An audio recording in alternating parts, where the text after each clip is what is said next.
Hello everyone, welcome back to my channel, and in this video I would like to talk about the 4 criteria of exercises that actually work. You might be someone that plays the piano for a few years, you might be a professional pianist or an amateur, you might have just started, you might have played for a few years, and you ask yourself, I get all these recommendations, like I should practice like this, I should practice like that.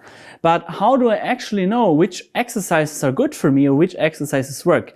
Because let's be honest, there's a lot of shit out there. You get a lot of exercises and recommendations that do not work. So in this video, I would like to cover the 4 criteria for exercises that will move your playing forward. The first one is that great exercises actually take some time. It's nothing that can be done in a few minutes, you have to take a little bit of time to really go a layer deeper, to really go deep into your technique. And great exercises, they do take a lot of time. So for example, if I practice one movement of a piano concerto and I have a few exercises that I do that can take up to 5 or 6 hours if I do just all the exercises once, right? So that's something that you have to consider. There are no quick fixes. There are very effective fixes, but no fix is really quick. So if someone tells you that, do this exercise for 5 minutes and then it will be good, that's not working in most of the cases. Unless you are already a professional and you just need to tackle one specific difficulty, that usually doesn't work. The second thing is that very great exercises are replicable to similar situations. For example, if you have 16th notes or scales or thirds or octaves, you know that these exercises that you have once learned, they work in all the other situations with similar problems.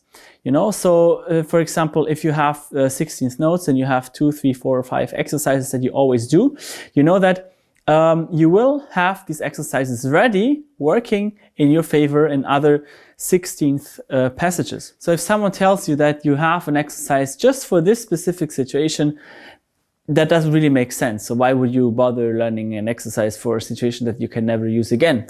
The idea of exercises is that they are just like tools, like a hammer, for example, or a screwdriver, that you can reuse them in similar situations where you need them. The hammer will not help you if you need a screwdriver or the other way around.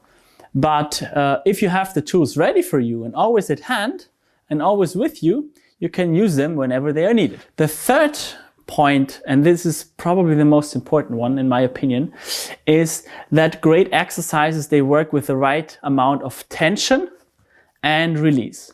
Usually we have a specific technical problem. That's why we want to use an exercise. And the exercise will help us to isolate the problem, to really go into that, to work on where you need tension for this specific passage, and then use muscular release before and after the tension, so that you really isolate the problem and work on that itself. There are no great exercises that use muscle tension all the time. And I see people, telling me, I have this or that exercise, and they do it, and I see them tense all the time. That doesn't usually help, because you just make it worse. So you need exercises that work with this great amount of tension and release and really help you to isolate the problem and work on the problem itself. The last thing about exercises that do actually work is that they use a specific form of rhythm. All exercises that I know that work have a specific rhythmical pattern. So there are exercises, that are a bit more flexible, but most of them, have a specific kind of rhythm and often use a metronome. If someone tells you, this exercise is just going like this and this and that, you can do it like this or like that, or like 5 different options. Usually, it's not the best way. So usually you should have a clear rhythm for your exercise, which you can repeat over and over again. And you just need 2 or 3 of them, right?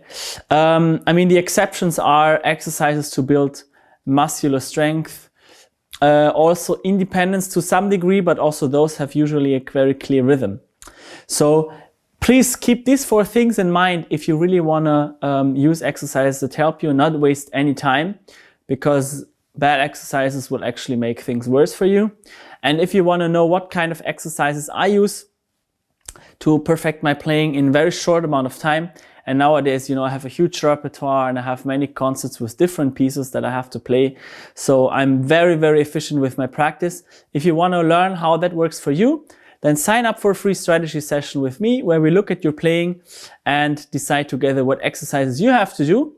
So all you have to do is you have to go to aaronpearson.com/mentoring, apply for a free session, and then we will look at your situation to see how we can move it forward. Thank you so much for watching, and see you again in the next video.